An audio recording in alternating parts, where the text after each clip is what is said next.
എല്ലാ വിദ്യാർത്ഥികൾക്കും പുതിയൊരു വീഡിയോയിലേക്ക് സ്വാഗതം. ഈ വർഷത്തെ കേരള എഞ്ചിനീയറിംഗ് ഫാർമസി പ്രവേശന പരീക്ഷയായിട്ടുള്ള കീം 2025 പ്രവേശന പരീക്ഷയുടെ എക്സാമിനേഷൻ ഹാൾ ടിക്കറ്റ്, അതായത് അഡ്മിറ്റ് കാർഡ് ലഭ്യമായിട്ടുണ്ടോ എന്നുള്ളത് പല വിദ്യാർത്ഥികളും ചോദിക്കുന്നതാണ്. അതുപോലെ തന്നെ എപ്പോഴാണ് ഈ ഒരു അഡ്മിറ്റ് കാർഡ് ലഭ്യമാവുക എന്നുള്ളതും വിദ്യാർത്ഥികൾ ചോദിക്കുന്ന ഒരു പ്രധാനപ്പെട്ട സംശയമാണ്. നിലവിൽ അഡ്മിറ്റ് കാർഡുമായി ബന്ധപ്പെട്ട് യാതൊരു വിധത്തിലുള്ള നോട്ടിഫിക്കേഷൻസും വന്നിട്ടില്ല. അപ്പോൾ വിദ്യാർത്ഥികൾക്ക് 23-ാം തീയതി മുതൽ 29-ാം തീയതി വരെ ആയിട്ടാണ്, ഈ ഒരു തീയതികളിലൊക്കെ ആയിട്ടാണ് ഈ ഒരു എഞ്ചിനീയറിംഗ് ഫാർമസി പ്രവേശന പരീക്ഷ നടത്തുന്നത്.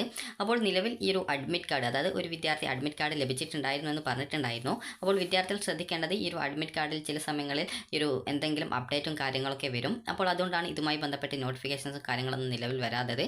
അപ്പോൾ വിദ്യാർത്ഥികൾ നിലവിൽ അഡ്മിറ്റ് കാർഡ് ഡൗൺലോഡ് ചെയ്തിട്ടുണ്ട് എങ്കിൽ കൂടി നിങ്ങൾ ഏകദേശം, അതായത് ഈ ഒരു ഏപ്രിൽ 23-ാം തീയതിക്ക് മുമ്പായിട്ട് തന്നെ ജസ്റ്റ് ഒരു തവണ കൂടി ജസ്റ്റ് ഒന്നോ രണ്ടോ പ്രാവശ്യം കൂടി നിങ്ങളുടെ പ്രൊഫൈൽ ചെക്ക് ചെയ്ത് അഡ്മിറ്റ് കാർഡിൽ ഡേറ്റും കാര്യങ്ങളൊന്നും ചേഞ്ച് വന്നിട്ടില്ല എന്നുള്ളത് പ്രത്യേകം ഉറപ്പുവരുത്തേണ്ടതാണ്.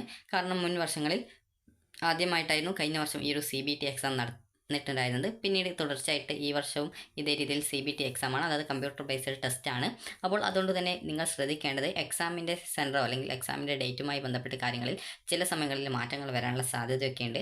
അപ്പോൾ അതുകൊണ്ട് തന്നെ വിദ്യാർത്ഥികൾ ശ്രദ്ധിക്കേണ്ട പ്രധാനപ്പെട്ട കാര്യം എന്ന് പറയുന്നത്, നിങ്ങൾ നിലവിൽ ഇപ്പോൾ നിങ്ങൾക്ക് നിങ്ങളുടെ പ്രൊഫൈലിൽ നിന്ന് അഡ്മിറ്റ് കാർഡ് ലഭിച്ചിട്ടുണ്ട് എങ്കിൽ കൂടി നിങ്ങൾ കുറച്ച് ദിവസം കഴിഞ്ഞ ശേഷം ഒന്നുകൂടി നിങ്ങളുടെ പ്രൊഫൈൽ വഴി ഈ ഒരു അഡ്മിറ്റ് കാർഡ് ഡൗൺലോഡ് ചെയ്ത് ആ ഒരു അഡ്മിറ്റ് കാർഡ് പരിശോധിക്കേണ്ടതാണ്.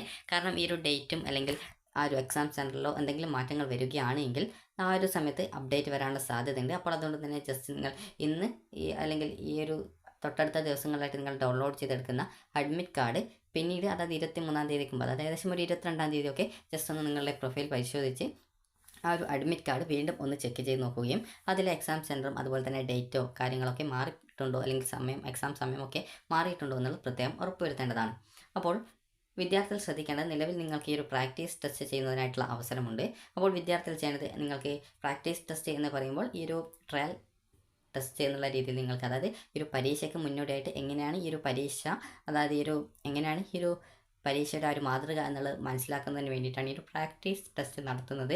അപ്പോൾ ഈ ഒരു പ്രാക്ടീസ് ടെസ്റ്റ് നിങ്ങൾക്ക് വേണമെങ്കിൽ എഴുതാം എന്ന് മാത്രമേ ഉള്ളൂ. അതായത് എങ്ങനെയാണ് ഈ ഒരു പരീക്ഷ നടത്തുന്നത്, അതുപോലെ എങ്ങനെയാണ് ഇതിൻ്റെ ആ ഒരു ക്വസ്റ്റ്യൻസും കാര്യങ്ങളൊക്കെ വരുന്നത്, എങ്ങനെയാണ് ആൻസർ ചെയ്യുന്നത് എന്നിങ്ങനെയുള്ള ഏകദേശ ഒരു ധാരണ നൽകുന്നതിന് വേണ്ടിയിട്ടാണ് വിദ്യാർത്ഥികൾക്ക് വേണ്ടിയിട്ട് ഈ ഒരു രീതിയിൽ, അതായത് ട്രയൽ ടെസ്റ്റ് അല്ലെങ്കിൽ പ്രാക്ടീസ് ടെസ്റ്റ് നടത്തുന്നത്. അപ്പോൾ വിദ്യാർത്ഥികൾക്ക് നിങ്ങളുടെ ആപ്ലിക്കേഷൻ നമ്പറും പാസ്വേഡും ആക്സസ് കോഡ് നൽകി ലോഗിൻ ചെയ്തുകൊണ്ട് വിദ്യാർത്ഥികൾക്ക് ഈ ഒരു പ്രാക്ടീസ് ടെസ്റ്റ് എന്നുള്ള മെനു ഐറ്റത്തിൽ ക്ലിക്ക് ചെയ്തുകൊണ്ട് നിങ്ങൾക്ക് ഈ ഒരു പ്രാക്ടീസ് ടെസ്റ്റ് ചെയ്യാൻ സാധിക്കുന്നതാണ്. അപ്പോൾ വിദ്യാർത്ഥികൾ ശ്രദ്ധിക്കേണ്ടത്, നിങ്ങളുടെ ഒരു പരീക്ഷയുമായി ബന്ധപ്പെട്ട് എന്തെങ്കിലും നോട്ടിഫിക്കേഷൻസും കാര്യങ്ങളും വരികയാണെങ്കിൽ ഇവിടെ നോട്ടിഫിക്കേഷൻസ് എന്നുള്ള ഭാഗത്ത് കൃത്യമായിട്ട് നൽകിയിട്ടുണ്ടാകും. നിലവിൽ ഇതുമായി ബന്ധപ്പെട്ട് ട്രയൽ ടെസ്റ്റിൻ്റെ നോട്ടിഫിക്കേഷൻ മാത്രമാണ് നിലവിൽ വന്നിട്ടുള്ളത്. നിലവിൽ അതായത് നിങ്ങളുടെ അഡ്മിറ്റ് കാർഡുമായി ബന്ധപ്പെട്ടുള്ള ആ ഒരു നോട്ടിഫിക്കേഷൻസും കാര്യങ്ങളൊന്നും വന്നിട്ടില്ല. അപ്പോൾ അതുകൊണ്ട് തന്നെ നിങ്ങൾ ശ്രദ്ധിക്കേണ്ടത്, നിലവിൽ നിങ്ങൾക്ക് നിങ്ങളുടെ പ്രൊഫൈലിൽ നിന്ന് അഡ്മിറ്റ് കാർഡ് ലഭിച്ചിട്ടുണ്ട് എങ്കിൽ കൂടി നിങ്ങൾ ചെയ്യേണ്ടത് അതിലെ ആ ഒരു ടൈമും കാര്യങ്ങളൊക്കെ ചില സമയത്ത്, അല്ലെങ്കിൽ എക്സാം സെൻറ്റർ അല്ലെങ്കിൽ എക്സാമിനേഷൻ്റെ ഡേറ്റ് ഇവയൊക്കെ ചിലപ്പോൾ മാറാനൊക്കെയുള്ള സാധ്യതയുണ്ട്. കാരണം ഇതുമായി ബന്ധപ്പെട്ട് ഒഫീഷ്യലായിട്ട് വരുന്ന കാര്യമാണ് ഈ ഒരു നോട്ടിഫിക്കേഷൻ എന്ന് പറയുന്നത്. അപ്പോൾ ഈ ഒരു ഒഫീഷ്യലായിട്ട് ഈ ഒരു അഡ്മിറ്റ് കാർഡുമായി ബന്ധപ്പെട്ട് യാതൊരു വിധത്തിലുള്ള നോട്ടിഫിക്കേഷൻ വരാത്തത് കൊണ്ട് തന്നെ നിങ്ങൾക്ക് നിലവിൽ അഡ്മിറ്റ് കാർഡ് ലഭിച്ചിട്ടുണ്ട് എങ്കിൽ കൂടി അതിലെ ആ ഒരു ഡേറ്റും അതുപോലെ തന്നെ സമയവും അതുപോലെ തന്നെ ഒരു എക്സാം സെൻറ്ററിൻ്റെ ആ ഒരു കാര്യങ്ങളൊക്കെ ചേഞ്ച് ആവാനുള്ള സാധ്യത വളരെയധികം കൂടുതലാണ്. അപ്പോൾ അതുകൊണ്ട് തന്നെ നിങ്ങൾ ശ്രദ്ധിക്കേണ്ട കാര്യം, ഈ ഒരു അഡ്മിറ്റ് കാർഡ് നിങ്ങൾ ഏകദേശം ഒരു 20-ാം തീയതിക്ക് ശേഷം ഡൗൺലോഡ് ചെയ്യുന്നതായിരിക്കും കൂടുതൽ നല്ലത്.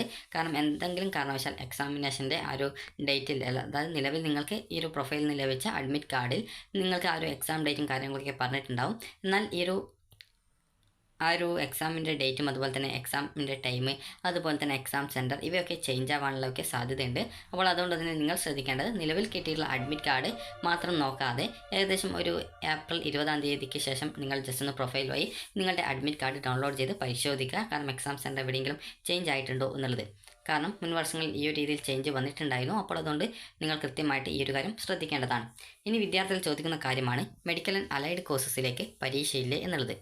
അപ്പോൾ വിദ്യാർത്ഥികൾ ചോദിക്കുന്ന പ്രധാനപ്പെട്ട കാര്യമാണ്, ഈ ഒരു മെഡിക്കൽ ആൻഡ് അലൈഡ് കോഴ്സസിലേക്ക് പരീക്ഷയില്ലേ എന്നുള്ളത്. അപ്പോൾ വിദ്യാർത്ഥികൾ ശ്രദ്ധിക്കേണ്ടത്, മെഡിക്കൽ ആൻഡ് അലൈഡ് കോഴ്സസിനും അതുപോലെ തന്നെ മെഡിക്കൽ കോഴ്സുകൾക്കും നടത്തുന്ന പരീക്ഷയാണ് നീറ്റ് UG 2025 പരീക്ഷ. അപ്പോൾ ഈ ഒരു പരീക്ഷ നിങ്ങൾ ക്വാളിഫൈ ആയിട്ടുണ്ട് എങ്കിൽ നിങ്ങൾക്ക് ഈ ഒരു മെഡിക്കൽ ആൻഡ് അലൈഡ് കോഴ്സസ് അതുപോലെ മെഡിക്കൽ കോഴ്സസ് എന്നിങ്ങനെയുള്ള മെഡിക്കൽ കോഴ്സുകളിലേക്കുള്ള അഡ്മിഷൻ നേടാൻ സാധിക്കുന്നതാണ്. കീമിൽ നിങ്ങൾക്ക് മെഡിക്കൽ ആൻഡ് അലൈഡ് കോഴ്സസിന് പ്രത്യേകിച്ച് പരീക്ഷയില്ല. നീറ്റിൻ്റെ സ്കോർ അടിസ്ഥാനപ്പെടുത്തിയിട്ടാണ് ഈ ഒരു മെഡിക്കൽ കോഴ്സുകളിലേക്കും അതുപോലെ മെഡിക്കൽ അലൈഡ് കോഴ്സസിലേക്കുമുള്ള റാങ്ക് ലിസ്റ്റ് തയ്യാറാക്കുന്നത്.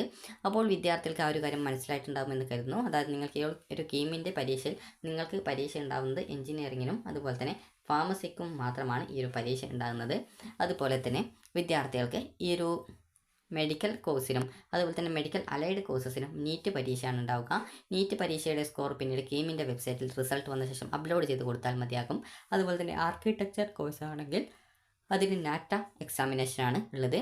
അപ്പോൾ ഈ ഒരു നിങ്ങൾക്ക് കാര്യം മനസ്സിലായിട്ടുണ്ടാകും. എഞ്ചിനീയറിങ്ങിനും ഫാർമസിക്കുമാണ് കീമിൻ്റെ പരീക്ഷ നടത്തുന്നത്.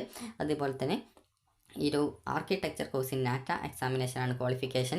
അതുപോലെ തന്നെ മെഡിക്കൽ ആൻഡ് മെഡിക്കൽ അലൈഡ് കോഴ്സസിൻ്റെ ആ ഒരു യോഗ്യത എന്ന് പറയുന്നത് നീറ്റ് UG പരീക്ഷയാണ്. അപ്പോൾ അതിൽ ആ ഒരു വിദ്യാർത്ഥി ക്വാളിഫൈ ആവുകയാണെങ്കിൽ അതിൻ്റെ മാർക്കാണ് പിന്നീട് കീമിൻ്റെ വെബ്സൈറ്റിൽ അപ്ലോഡ് ചെയ്ത് നൽകേണ്ടത്. അപ്പോൾ വിദ്യാർത്ഥികൾക്ക് ഈ ഒരു കാര്യങ്ങളൊക്കെ മനസ്സിലായിട്ടുണ്ടാകുമെന്ന് കരുതുന്നു.